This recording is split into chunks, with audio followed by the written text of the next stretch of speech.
고린도전서 12장 12절 13절 말씀 우리 한 목소리로 같이 읽겠습니다. 자, 시작. 몸은 하나인데 많은 지체가 있고 몸의 지체가 많으나 한 몸임과 같이 그리스도도 그러하니라. 우리가 유대인이나 헬라인이나 종이나 자유인이나 다 한 성령으로 세례를 받아 한 몸이 되었고 또 다 한 성령을 마시게 하셨느니라. 아멘. 아멘.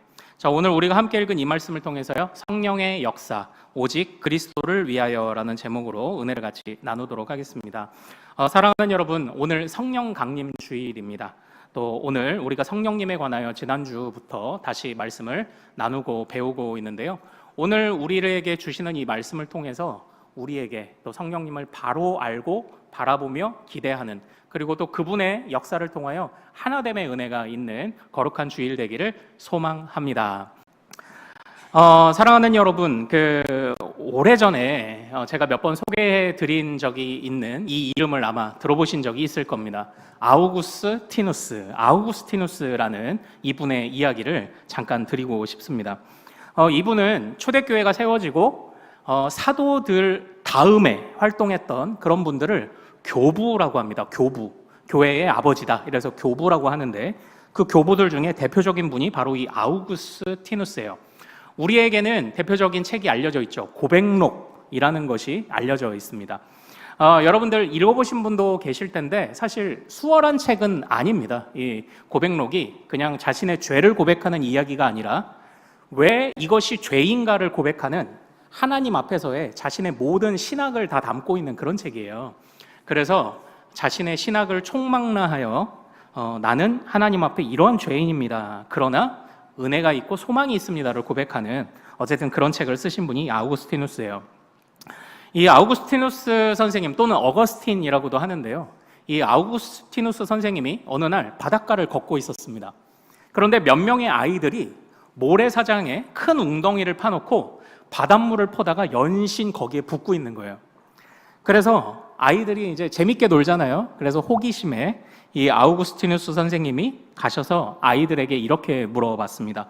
얘들아, 왜 바닷물을 퍼다 나르고 있니? 그랬더니 이 아이들이 이렇게 말합니다. 저기 있는 저 웅덩이를 바닷물로 가득 채우려고요 라고 이렇게 대답을 하고 계속 물을 날랐대요. 사랑하는 여러분, 우리는 잘 알고 있지 않습니까? 모래사장에 바닷물을 부으면 어떤 일이 벌어지죠? 물이 다 스며듭니다. 바닷물을 퍼내서 바닷물을 마르게 할 수도 없고, 그리고 모래구덩이를 파내도 그 물을 아무리 부어도 그 구덩이를 채울 수는 없습니다. 그냥 맹랑한 어린아이들의 장난이죠. 그런데 그 아이들은 굉장히 진지했습니다. 우리가 이 구덩이를 물로 채울 거야 라고 비장한 마음으로 연신 물을 갖다가 봅니다. 근데 이 아우구스티누스 선생님은요, 모든 것을 하나님 앞에서 생각하시는 분이었거든요. 여러분이라면 이 장면을 보고 무슨 생각을 하시겠습니까? 자식들 귀엽게 노네, 그렇게 생각하시겠죠. 그러나 아우구스티누스 선생님은 이렇게 말씀하십니다. 나 같은 어른이 보기에 이 아이들은 얼마나 미련하고 맹랑한가, 이 아이들의 지혜라는 것은 얼마나 작고 보잘것없는가. 마찬가지로 하나님이 보실 때 우리의 지혜라는 것은 얼마나 부족하겠는가, 바로 이런 생각을 하셨어요. 어른이 보기에도 아이들을 보면은요, 미성숙한 사람을 보면은 허무맹랑한 거예요. 그런데 하물며 천지의 주관자이시며 지혜의 근원자이신 하나님이 우리 인간을 바라볼 때 어떻게 생각하시겠냐는 거예요. 우리가 지혜로운 척해도 지혜롭지 않아요. 우리가 죽겠다고 고백하는 그런 날들, 그런 상황들 속도 사실 하나님 앞에서는 아무것도 아닐 수 있어요. 우리는 막 붙들고 매달리는 일도 어떻게 보면 부족한 사람들의 안간힘을 쓰는 모습일 수 있다는 겁니다. 그러나 우리 아우구스티누스 선생님은 그런 모습을 보며 인간의 절망 또는 인간의 부족함만을 깨달은 것으로 끝나지 않았어요. 그럼에도 불구하고 이렇게 부족한 우리를 붙잡으시는 무한하신 하나님의 은혜가 있다라고 고백하며 이 이야기를 또한 예로 들며 삼위일체론을 저술하기 시작을 합니다. 그때 그 하나님께서 이렇게 미련한 우리를 버려두지 않으시기 위하여 베푸시는 가장 큰 은혜가 무엇인가? 그분이 바로 성령님이라는 것입니다. 지혜로운 척하고 살아가고 제법 아는 척하고 살아가지만 막상 아무것도 아닌 우리를 그러나 버려두지 않으시고 하나님께서 우리를 굳게 붙잡기 위하여 베푸시고 약속하신 분이 있다. 그분이 성령님이다. 우리 아우구스티누스 선생님이 이렇게 고백했습니다. 사랑하는 여러분, 우리는 지난주부터 우리 성령 강림주의를 앞두고 성령님에 관하여 다시 한번 배우기도 하고 생각을 교정해보고 있기도 합니다. 지난주 우리가 배운 것을 여러분 기억하시나요? 우리 같이 한번 복습해 볼까요? 우리 화면을 보고 말씀을 제목부터 같이 읽겠습니다. 자, 시작. 기억하게 하시는 성령님, 보혜사 곧 아버지께서 내 이름으로 보내실 성령 그가 너희에게 모든 것을 가르치고 내가 너희에게 말한 모든 것을 생각나게 하리라. 아멘. 아멘. 우리 지난주에 배운 말씀이 이겁니다. 성령님은 어떤 분이십니까? 예수님께서 하신 말씀을 가르쳐 주시고 기억나게 하시는 분이 바로 성령님이십니다 라고 우리가 이렇게 배웠습니다. 주님의 말씀을 하나도 놓지 못하도록, 하나도 잃어버리지 않도록 우리가 그것을 굳게 붙잡을 수 있도록 도우시는 이. 우리는 세상에서 지혜롭다고 판단하며 때로는 하나님의 말씀을 제쳐놓죠. 그러나 미련한 우리가 아니라 진정한 지혜자이시고 그 근원이신 하나님을 붙잡을 수 있도록 도우시는 이가 누구라고 합니까? 바로 우리 성령님이신 줄로 믿습니다. 그 성령님께서 우리로 아버지의 지혜를 향해, 아버지를 향해 나아가게 도와주신다고 약속을 하신 것입니다. 사랑하는 여러분, 그리고 우리는 지난주에 이 성령님에 관하여 또 중요한 명제 한 가지를 같이 나누었습니다. 같이 한번 따라해 볼까요? 성령님은 하나님이십니다. 성령님은 하나님이십니다. 할렐루야. 믿으십니까? 인정하십니까? 성령님은 하나님이십니다. 성령님이 하나님이시라고 할 때 이것이 우리에게 어떤 의미가 있습니까? 성령님이 하나님이신 거 모르나요? 다 압니다. 그러나 제가 이것을 왜 강조했죠?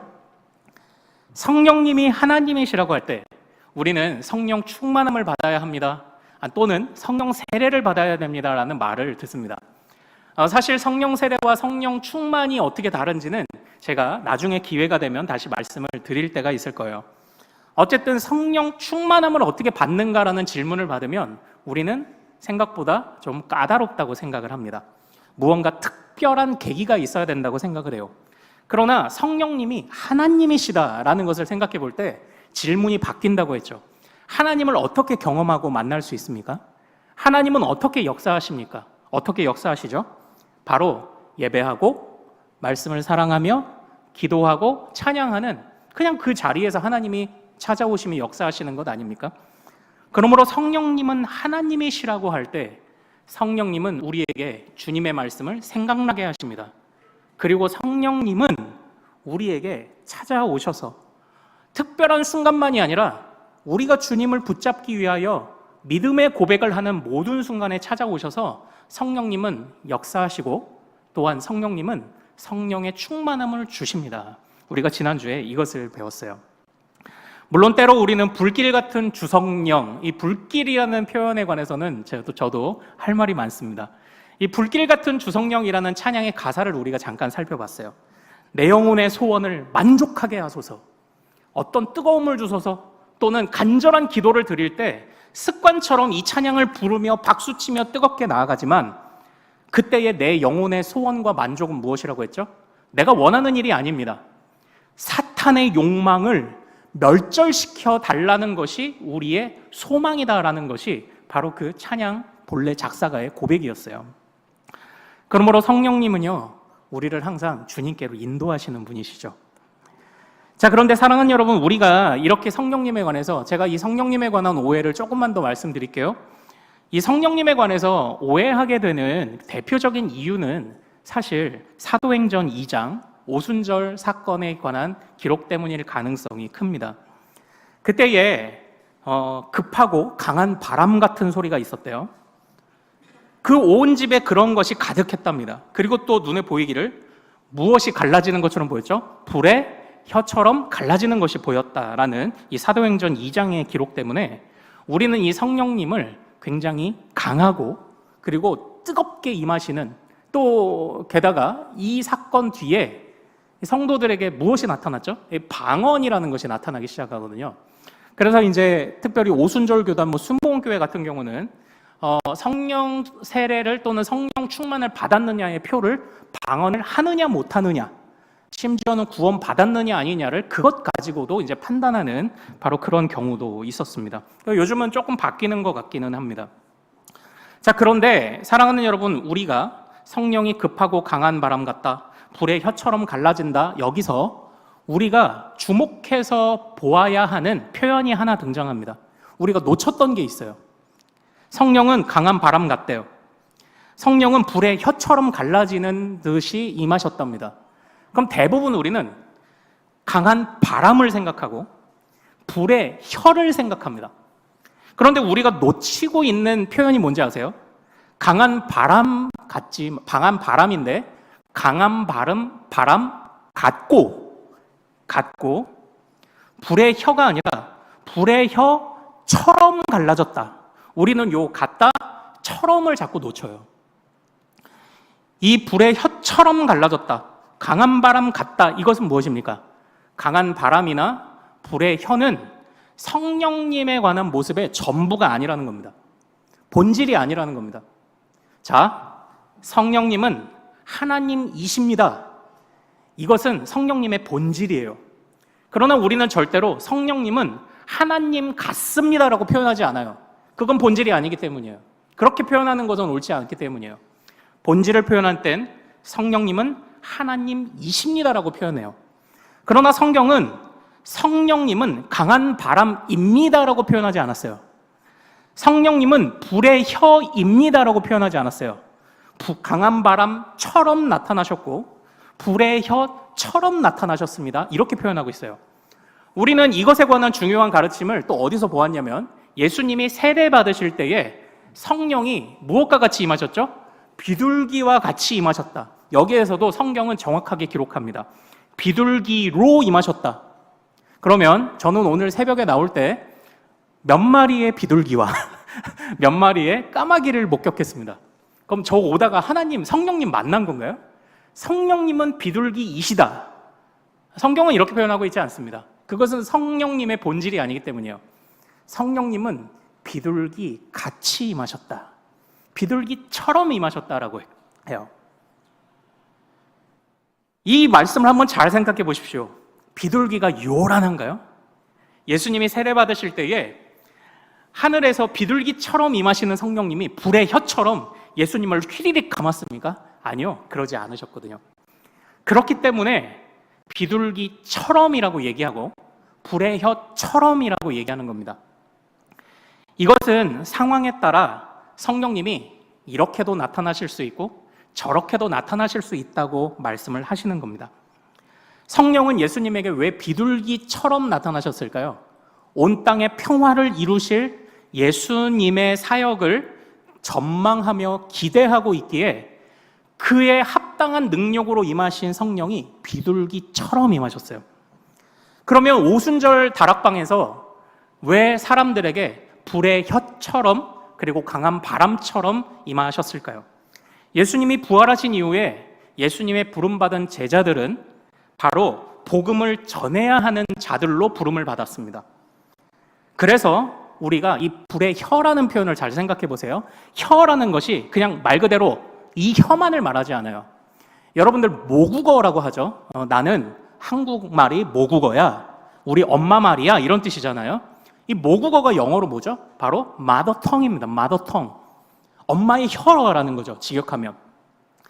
여기에서 불의 혀처럼 갈라진 이유가 무엇입니까? 바로 복음을 전해야 하는 자들에게 주님이 그 입술에 말을 넣어주신 거죠. 그래서 성령이 그 능력을 주신 겁니다.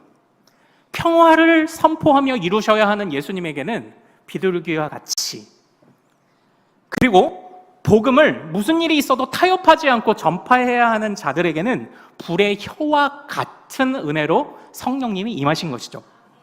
성령님은 원하시는 때에 그리고 그의 사랑하는 자들에게 꼭 알맞은 모습으로 임하십니다. 그래서 어떤 이들은 성령을 비둘기와 같이 경험합니다. 그리고 어떤 이들은 성령을 뜨겁게 경험해요. 그런데 이것을 알지 못하면 항상 뜨거움만을 생각하다 보면 비둘기처럼 임하는 성령을 놓쳐요. 그리고 뜨거움만이 성령의 본질이라고 오해를 합니다. 이것이 나중에 고린도 교회의 이야기와 연결이 돼요. 사랑하는 여러분, 제가 이 이야기를 조금 더 드려볼게요. 이번 주 지난 한 주간 저희 아이들이 아침에 학교 갔다가 첫째는 야간 자율학습하고 늦게 와요. 그리고 둘째도 학교 마치고 태권도장 갔다가 늦게 와요. 그런데 이 아이들이 들어올 때의 모습을 보면은요, 항상 일관적입니다. 신발을 벗으며 아유 오늘 힘들었어요 하면서 일단 들어오면 가방을 후루룩 벗고 허물벗듯 옷을 벗고 세상에서 제일 편한 옷으로 갈아입고 세상 제일 편한 자세로 식탁에 앉아 간식을 먹기 시작합니다. 그리고 그 하루에 있었던 일을 조잘조잘 엄마 아빠에게 얘기하기 시작을 해요. 그 모습을 보는 게 저는 너무 좋았습니다.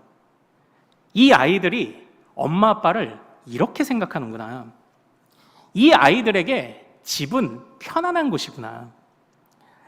엄마 아빠에게 오는 길은 세상에서 가장 편안하고 가장 쉽고 가장 좋은 길이구나. 마찬가지로 성령님은 하나님이십니다. 성령님에게 나아가는 우리의 아버지 되신 성령, 물론 성령님은 성부, 아버지와는 구별되세요. 그러나 성부, 아버지의 사랑을 우리에게 가르치시는 분입니다. 그러므로 성령님은 우리가 부모님에게 나의 집으로 나아가듯 항상 우리를 부드럽게 맞아주십니다. 성령님에게 나아가는 방법은 어려울 수가 없습니다. 성령님에게 나아가는 방법은요, 그 안에 평안이 있습니다. 만약에 우리 아이들이 집에 들어오는데요, 집에 들어오는데 뜨겁게 들어온다고 한번 생각해 보십시오. 아이들이 집에 들어와서 허물벗듯 가방 벗고 옷을 벗고 그리고 씻고 나와서 간식 먹고 조잘조잘 그렇게 편하게 지내야 되는데 어느 날 우리 아이들이 집에 들어오면서 문을 팍 열고 엄마 나왔어. 네 집에 내가 뭐 할 일 없어. 엄마 할 일 좀 줘. 나 지금 뜨거워. 엄마 나 뜨거워. 라고 한다면 여러분들은 그 아이를 병원으로 데려가야 합니다. 만약에 나의 남편과 내 아내가 그렇다면 물어야 합니다. 당신 죽을 병 걸렸어? 왜 안 하던 짓을 해? 라고 물어야 합니다. 집으로 돌아오는 아이들과 가족들은요, 항상 평안하길 바라요. 이번 주에 우리 아이들을 보면서 집이 좋구나 라는 생각에 제 마음이 너무 좋았어요. 정말 저는 아이들을 생각하면서요, 이 아이들이 가정교육이 잘 돼 있고 사랑으로 양육받고 있다는 것이 어떤 것인가를 생각해 보면은요, 이제 아이들이 삶의 현장에서 나가서 이런저런 일들을 겪잖아요. 좋은 일도 있고 슬픈 일도 있고 힘든 일도 겪고 하겠지만 그래도 집으로 돌아오는 아이들이기를 바라요. 엄마 아빠한테 못할 말 없고 엄마 아빠의 계신 집에 눈치 보면서 들어오기를 저는 바라지 않아요. 내 자식은 무슨 조건을 갖춰야, 그러니까 우리 아이들이 우리의 엄마 아빠의 자녀이기 때문에 집에 들어온 거지, 이 아이들이 무언가 뜨겁기 때문에 집에 들어오는 것은 아닙니다. 엄마 나 오늘 수학 100점 맞았으니까 집에 들어가게 해줘 라고 하면 저는 마음이 너무 아플 거예요. 집이 세상 편한 곳이 되지 못하는 그 아이들을 보면 마음이 아플 거예요. 근데 아이들은 묻지도 않고 따지지도 않고 들어가요. 내가 엄마 아빠의 딸이잖아. 내가 엄마 아빠의 아들이잖아.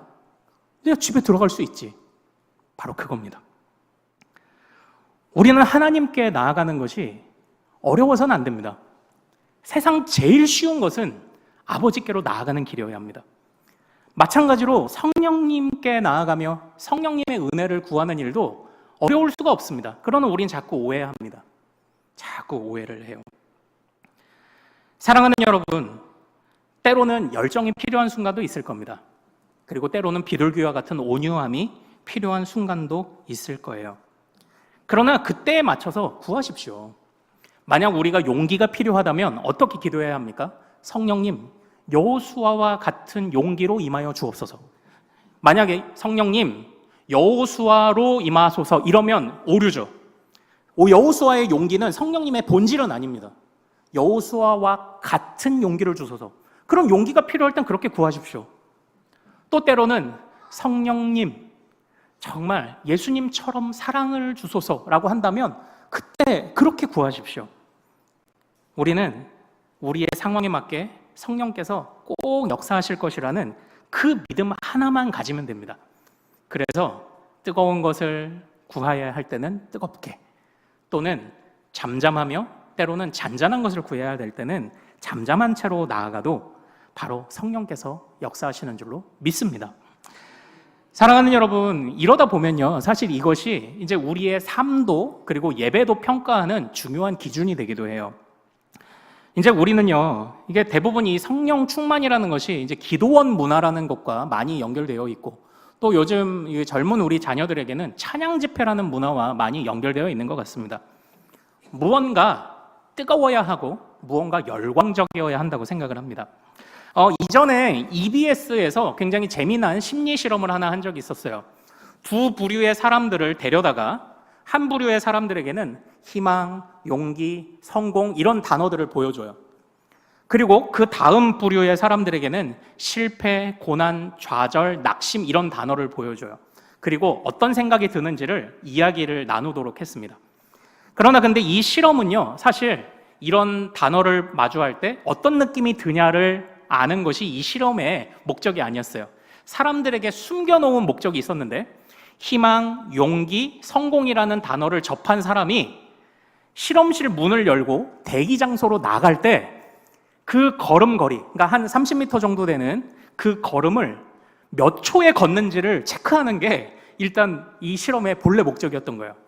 그런데 성공, 희망, 소망이라는 단어를 본 사람들은요, 문을 열고 나와서 그 30m를 힘차게 걸어갑니다. 그런데 아픔, 고난, 좌절, 실패 이런 단어를 맛본 사람은요, 천천히 걸어가요. 물론 때로는 우리에게 희망이라는 말, 소망이라는 말, 때로는 열광적인 에너지가 있다고 느껴지는 일들이 우리의 심리에 영향을 주는 것은 사실인 것 같아요. 그러나 사랑하는 여러분, 우리가 드리는 예배는 지금 심리 실험을 하고 있는 게 아니거든요.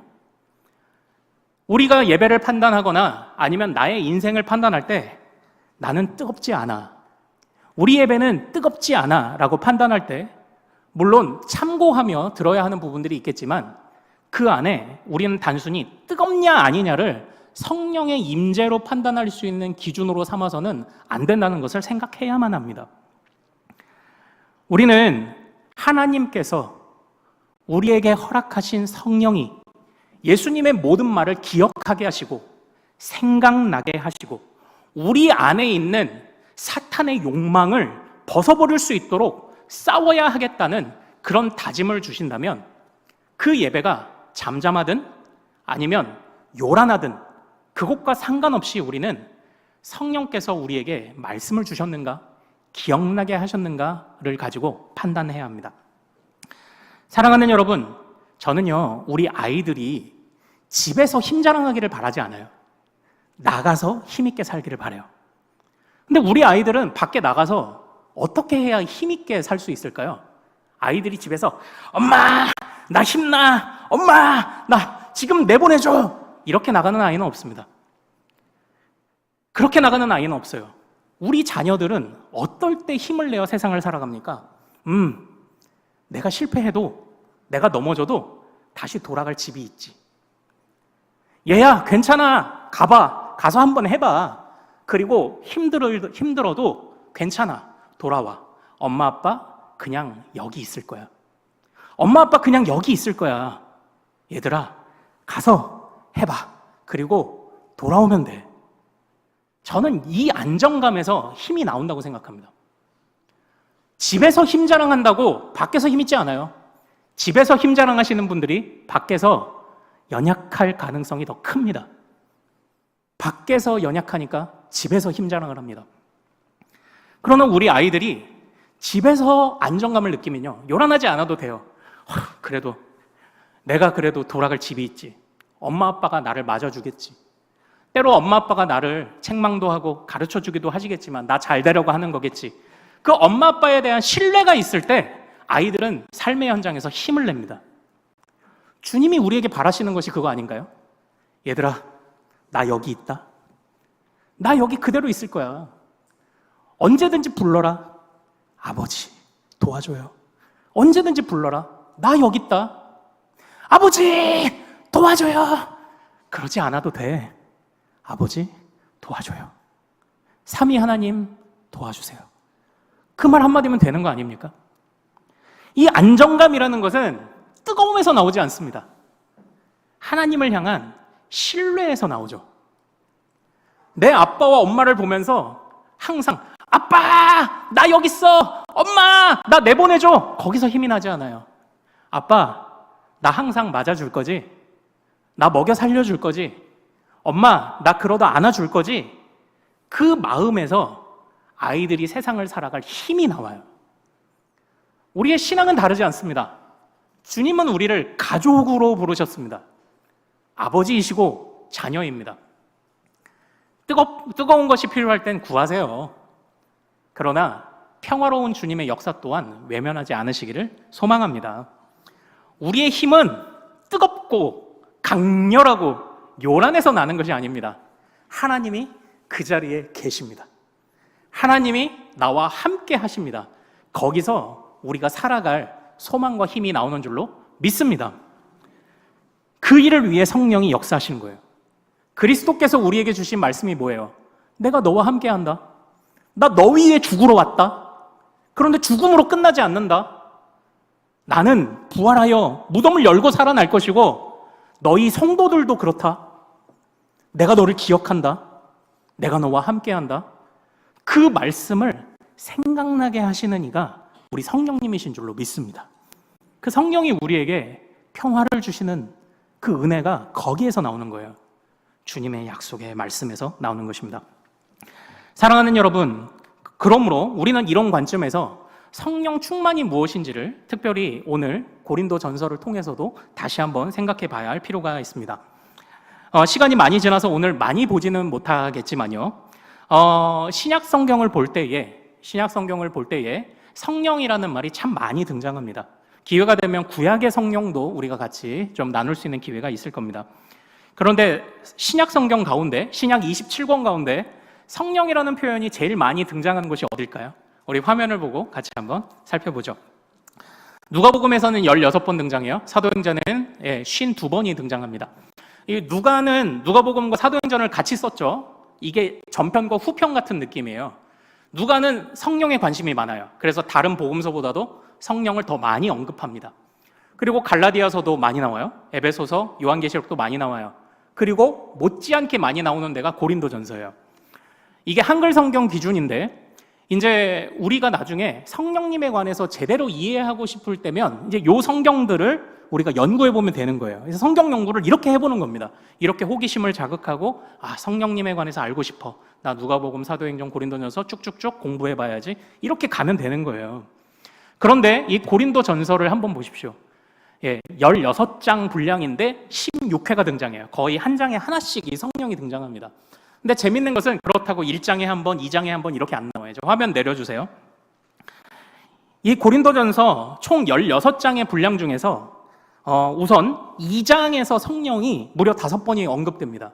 그런데 재밌는 게 뭔지 아세요? 2장의 주제가 뭔지 아세요? 하나님의 지혜예요. 성령님은 지혜의 영이시죠. 생각나게 하시는 분이에요. 그래서 고린도전서 2장에 하나님의 지혜의 본질을 설명할 때 성령님을 들어서 설명을 합니다. 그리고 그 다음 중간에 한 번 이렇게 한 3번 정도 나오다가 12장부터 14장에 이어지는 은사에 관련된 부분에서 성령님에 관한 언급이 8번이 집중적으로 나와요. 그래서 우리가 이 12장을 성령님이 어떤 분이신지를 이해하는데 살펴보는 중요한 자료가 되는 이유가 여기에 있어요. 자, 그런데 우리가 오늘 읽은 본문, 그래서 12장 12절과 13절을 같이 한번 읽어보도록 하겠습니다. 자, 12절과 13절이요. 다시 한번. 자, 시작. 몸은 하나인데 많은 지체가 있고 몸의 지체가 많으나 한 몸임과 같이 그리스도도 그러하니라. 우리가 유대인이나 헬라인이나 종이나 자유인이나 다 한 성령으로 세례를 받아 한 몸이 되었고 도 다 한 성령을 마시게 하셨느니라. 아멘. 아멘. 이 12장에서는요, 이제 요 앞단락에서 은사에 관해서 이렇게 설명을 합니다. 그런데 성령의 역사는 단지 은사에만 있다고 말하지 않아요. 이 12장과 13절을 한번 잘 보십시오. 은사보다 중요한 게 있다고 말을 하고 있는 거예요. 성령 충만한 사람은 어떤 사람이냐? 우리 이 12절에서 눈에 띄는 단어가 뭐가 있습니까? 눈에 띄는 단어가 지체 한 몸이에요. 성경에서 성령 충만한 사람의 증거는요, 단순히 은사 받음만이 아닙니다. 그 받은 은사를 가지고 서로 지체가 되어 한 몸으로 연결되는가가 성령 충만의 중요한 증거라고 말하고 있습니다. 물론 은사가 중요하지 않은 건 아니에요. 은사는 중요해요. 그 은사를 한번 볼까요? 8절에서부터 10절. 8절에서부터 10절까지 한번 같이 읽어보겠습니다. 12장 8절에서 10절입니다. 자, 시작. 어떤 사람에게는 성령으로 말미암아 지혜의 말씀을, 어떤 사람에게는 같은 성령을 따라 지식의 말씀을, 다른 사람에게는 같은 성령으로 믿음을, 어떤 사람에게는 한 성령으로 병 고치는 은사를, 어떤 사람에게는 능력 행함을, 어떤 사람에게는 예언함을, 어떤 사람에게는 영들 분별함을, 다른 사람에게는 각종 방언 말함을, 어떤 사람에게는 방언들 통역함을 주시나니. 아멘. 여기서 우리가 익히 알고 있고 구하고 있는 은사들이 드러나죠. 그러나 어떻게 보면 우리가 은사라고 생각하는 것들은요, 약간 9절 하반절부터 이 정도를 은사라고 생각하는 경우가 많습니다. 병 고쳐야죠, 능력 행해야죠, 예언하고, 방언 말하고, 통역하고, 이제 이것을 은사라고 생각하죠.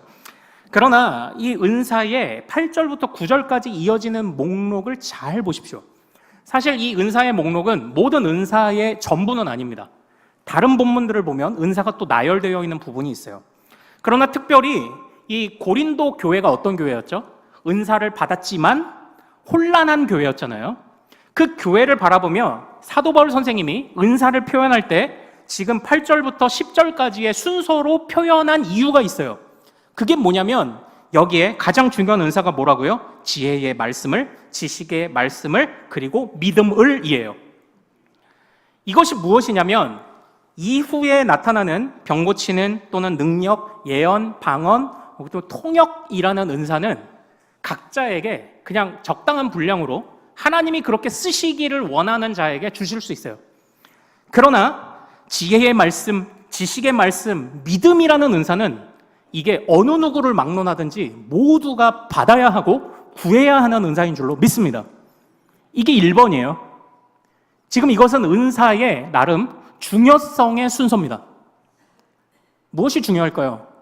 하나님의 말씀, 그 말씀을 따라 이해되는, 얻는 지혜, 지식, 거기에서 오는 아버지가 함께 하시는구나라는 확고한 믿음, 그것이 없으면 다른 모든 은사는 다 제각각 분란을 만들어낼 뿐이라고 말을 합니다. 그러니까 사랑하는 여러분, 우리 12절을 다시 한번 좀 볼까요? 12절. 여기서 우리가 놓치지 않아야 할 것이 하나 있어요. 12절 다시 한번 읽겠습니다. 시작. 몸은 하나인데 많은 지체가 있고 몸의 지체가 많으나 한 몸임과 같이 그리스도도 그러하니라. 아멘. 성령의 은사가 뭐예요? 서로 지체로 살게 하시는 거죠. 서로 연결되는 거예요. 저 사람과 내가 한 공동체를 이루는 거예요. 그런데 우리가 여기에서 놓치지 말아야 되는 것이 있어요. 성령은 하나 되게 하시는 겁니다. 하나 되게 하시는데 팔과 다리와 몸과 귀와 코와 이것만이 연결된 것이 아니라 여기서 우리가 놓치기 쉬운 가장 첫 번째로 생각해야 되는 연합이 있어요. 그게 뭐예요? 그리스도와의 연합이에요. 여기서 지체는 많으나 한 몸임과 같이, 누구도 그러하죠? 그리스도도 그러하다. 이거. 지금 이 설명은 은사를 단순히 공동체를 설명하는 게 아니라 그리스도께서 교회를, 공동체를, 성도를 어떻게 이끌어 가시는지를 보여주는데, 첫 번째는 머리 대신 그리스도와의 연합이에요. 첫 번째 성령의 충만함은 무엇입니까? 정리를 해볼게요. 첫 번째 성령의 충만함은 내가 때로는 안 뜨거워요. 그리고 때로는 실패합니다. 믿음에. 이래서 되나? 나는 성령 충만함이 없는 것 같아. 좌절하고 할 수 있습니다. 그러나 성령의 역사 1번은 뭐라고요? 머리 대신 그리스도와 우리를 연결시키시는 게 1번이에요. 그러므로 사랑하는 여러분, 수많은 어려움들이 있고 좌절하며 때로는 뜨거움이 없어서 냉랭해진 가슴을 치는 때도 있겠죠. 그러나 우리 마음속을 잘 들여보며 하나님 앞에 고백해 보십시오. 하나님, 그래도 나는 주님을 사랑합니다. 나는 주님과 동행하길 원합니다 라는 고백이 있다면 우리 안에 때로 뜨거움이 나타나지 못할지라도 이미 성령께서 우리를 위해 역사하시는 줄로 믿습니다. 성령의 1번은 뭐라고요? 머리 대신 그리스도를 인정하고 그리스도를 따라 살기를 다짐하는 그 마음을 주시는 게 1번이에요. 그러므로 나 은사 없는 것 같은데, 하지만 여러분들에게 나는 하나님의 자녀야 라는 확고한 믿음이 있다면 이미 여러분들에게 성령이 역사하고 계신 겁니다. 이미 성령님이 우리와 함께하고 계신 겁니다. 그리고 나서 그 다음이 뭐예요? 유대인이나 헬라인이나 종이나 자유인이나 섞일 수 없을 것 같은 사람들이 서로 연결되어 각자에게 주신 은혜를 아름다운 하모니로 만들어가는 모습이 또 하나 성령 충만해진 거죠. 이것은 어느 하나만 택할 수 없습니다. 모두를 붙잡아야 합니다. 성령 충만한 사람은 어떤 사람입니까? 내가 그리스도의 몸으로 연결되었다는 사실에 자부심과 용기와 소망을 갖습니다. 그리고 나에게 주신 은사가 나만의 전유물이 아니라, 이 고린도 교회 사람들처럼 나만의 전유물이 아니라 바로 모두를 위해 드려져야 할 하나님의 거룩한 선물임을 인식하며 살아가는 것, 그래서 한 몸 되는 것, 그것이 은사입니다. 그것이 성령 충만입니다. 그래서 이 이야기를 13장으로 한번 가볼까요? 13장으로 가면 1절, 2절, 3절에서 사도 바울 선생님이 이렇게 이것을 아름답게 풀어내죠. 자, 13장 1절부터 3절까지 같이 한번 읽어보겠습니다. 자, 시작. 내가 사람의 방언과 천사의 말을 할지라도 사랑이 없으면 소리나는 구리와 울리는 꽹과리가 되고, 내가 예언하는 능력이 있어 모든 비밀과 모든 지식을 알고 또 산을 옮길 만한 모든 믿음이 있을지라도 사랑이 없으면 내가 아무것도 아니요, 내가 내게 있는 모든 것으로 구제하고 또 내 몸을 불사르게 내줄지라도 사랑이 없으면 내게 아무 유익이 없느니라. 아멘. 여기 잘 보십시오. 정말 특별한 은사들이 나타나고 있습니다. 방언, 천사의 말, 예언, 그리고 모든 비밀을 알고 산을 옮길 만한 믿음. 그런데 그것이 사랑이 없어도 가능하대요.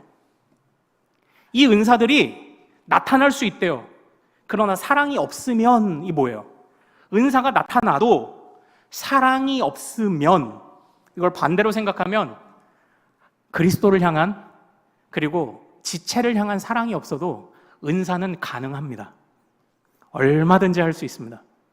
하지만 주님은 인정하지 않으십니다. 네가 가진 그 은사가 머리 대신 그리스도께 연결되었느냐? 네가 정말 성령의 충만함을 받았다면 기억나게 하시고 생각나게 하시는 그리스도께 확고한 소망과 믿음을 가지고 있느냐? 그리고 네가 성령께 연결되어 있다면 너가 가진 은사들을 다른 지체들을 위해 쓸 수 있니? 주님이 그걸 물으시는 거죠. 단순히 은사가 나타나느냐 아니냐의 문제로 판단하는 것이 쉽지 않다는 겁니다. 거기에 사랑이 없어도 가능해요. 머리 대신 그리스도를 향한 경외가 없어도 그 모든 것이 가능하다고 말합니다. 그러므로 사랑하는 여러분, 가장 좋은 은사를 구하십시오. 구해야 합니다. 그러나 우리가 가장 먼저 구해야 할 것은 무엇입니까? 성령님께서 우리를 머리 대신 그리스도께로 이끄시고 머리 대신 그리스도의 지시대로, 명령대로 순종하며 하나됨의 지체를 이루어 갈 수 있도록 구하는 기도를 가장 먼저 하실 수 있기를 소망합니다. 그게 성령 충만입니다. 그게 성령 충만이죠. 이런 사람들이 모여서 때로 뜨거워 보이지 않을 수 있어요. 그러나 그 안에 하나님께서 함께 하시는구나를 깨닫는 예배와 뜨겁거나 요란하지 않아도 프로페셔널한 찬양팀이 없어도 누군가 기도받으면 성령의 은사를 준다는 특별한 사람이 없어도 내 안에, 우리 공동체 안에 하나님이 함께 하심을 신뢰하며 그 안에 우리의 사단의 욕망을 없애기 위한 가슴 치는 결단들이 있다면 그 예배는 성령 충만한 예배이지 않습니까?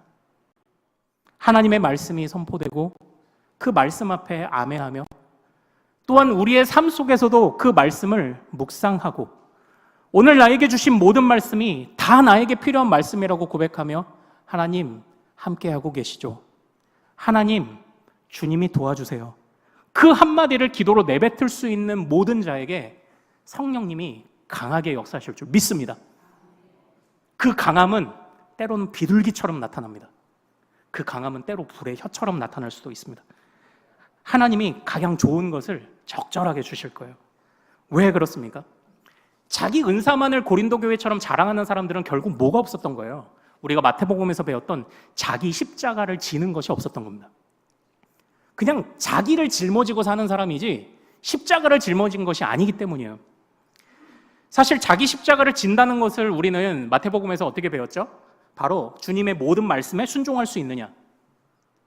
주님의 모든 말씀에 순종할 수 있느냐? 너 자기 십자가를 질 수 있니? 네가 젊어서는 네 띠를 띠고 다녔지만 이제는 내가 원하는 곳으로 갈 수 있니? 너 나 사랑하니? 라고 주님이 베드로에게 물으셨던 것처럼 자기 십자가를 진다라는 것은요, 주님의 무엇이든 주님의 모든 말씀이든 따를 준비가 되어 있느냐를 말하는 겁니다. 근데 이 고린도 교회는 은사의 목록이라고 보이는 것들, 그것도 좀 특별해 보이는 것들에 관해서는 있었지만 어느 누구도 자기 십자가를 지고 있지 않았습니다. 자기 십자가를 졌다면 머리 대신 그리스도를 생각했을 것입니다. 자기 십자가를 졌다면 그리스도께서 사랑하시는 지체들을 생각했을 것입니다. 그 안에서 질서 있고 그 안에서 예의가 바르게 행동했을 것이며 그 안에서 사랑으로 품었을 것이고 그 안에서 함께 복음의 일꾼들이 되었을 것입니다. 그러나 이 고린도 교회는요, 이 은사라는 것에 관한 목록에만 집중하다 성령님도 놓치고 삼위 하나님도 놓치고 머리 대신 그리스도도 놓치고 성부도 놓치고 교회는 혼란에 휩싸이게 되었습니다.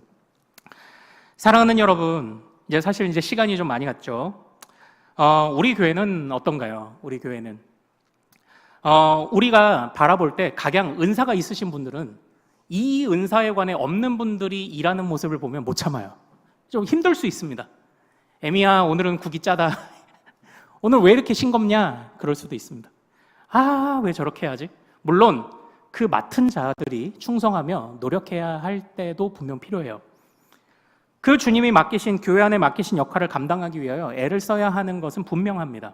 하지만 항상 다른 이들에게 성이 차지 않을 수 있고요, 내가 더 잘하게 여기며 잔소리할 때가 있습니다.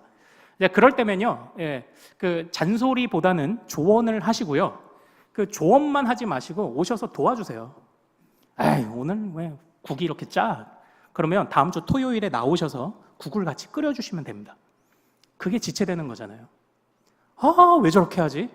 그러면 가서 오해하지 않도록 두세 사람이 찾아가서 같이 권면하시고 도와주십시오. 도와주십시오. 도와주십시오. 그러면 내 은사만을 내세우지 않게 되는 거겠죠.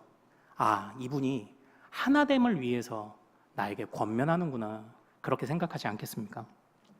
사랑하는 여러분, 이제 마지막 말씀만 드리고 마칠게요.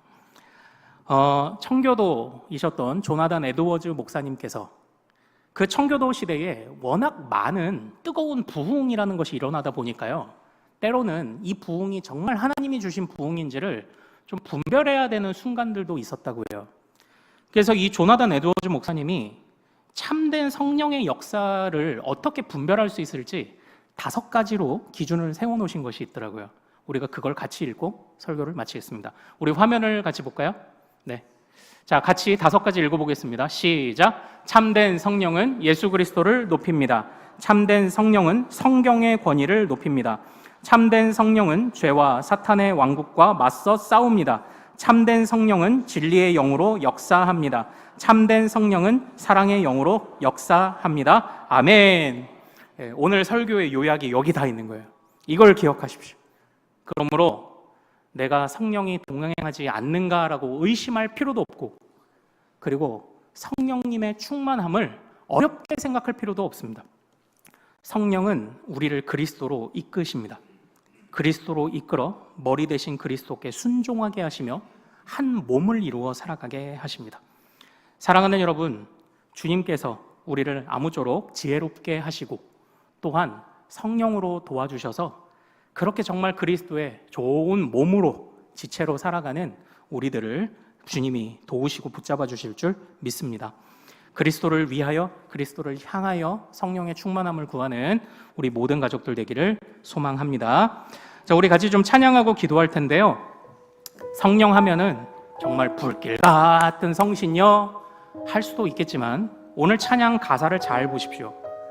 내가 주님 앞에 섭니다. 주를 향한 나의 사랑을 주께 고백하게 하소서. 부드러운 주의 속삭임 나의 이름을 부르시네. 온 마음으로 주를 바라며 나의 사랑 고백하리라. 이것이 성령 충만의 유일한 길입니다. 우리 찬양 고백하며 같이 성령의 역사를 기대합시다. 주를 향한 나의 사랑을, 주를 향한 나의 사랑을 주께 고백하게 하소서. 아름다운 주의 그늘 아래 살며 주를 보게 하소서. 주님의 말씀 선포될 때에 땅과 하늘 진동하리니 나의 사랑 고백하리라. 나의 구주 나의 친구 부드러운 주의 속사 나의 이름을 부르시네. 나의 이름을 부르시네. 주의 능력 주의 영광 주의 능력 주의 영광을 보이사 성령을 부으소서. 내 마른 곳 거룩해지도록 내가 주를 찾게 하소서. 나의 모든 것 주께 드리리. 나의 구주 나의 칭 온 마음으로 주를 바라며 온 마음으로 주를 바라며 나의 사랑 고백하리라. 나를 향한 주님의 그 크신 사랑 간절히 알기 원해. 주의 은혜로 용서하시고 나를 자녀 삼아 주셨네. 나의 사랑 고백하리라. 나의 구주 나의 친구. 우리 이 시간 말씀을 생각하며 기도하기를 원합니다. 하나님, 여전히 그 자리에 계시죠? 하나님, 내가 주님께 나아갑니다. 때로 주님께 나아가지 못할 때 성령이여 나를 도우셔서 머리 대신 그리스도께로 내 아버지께로 인도하여 주옵소서. 아버지 하나님, 나 혼자 가지 않게 하소서. 내 가족, 내 자식들, 우리 교회, 우리 공동체 손잡고 함께 가게 하옵소서. 주여, 때로는 내 안에 냉랭함이 너무나 많습니다. 그때 뜨거움을 주옵소서. 주여, 내가 호로록 뜨겁다가도 어떨 때는 금방 식어버려서 불안함이 있고 염려가 많습니다. 하나님, 그때에 비둘기와 같은 평안으로 임재하여 주옵소서. 우리를 잘 아시는 주님, 우리를 잘 아시는 성령이여 우리에게 가장 꼭 맞는 것으로 우리를 잘 아시는 주님의 은혜로 우리를 인도하여 주옵소서라고 우리 주여 이름 크게 한번 부르며 성령의 도우심을 간구합시다. 주여!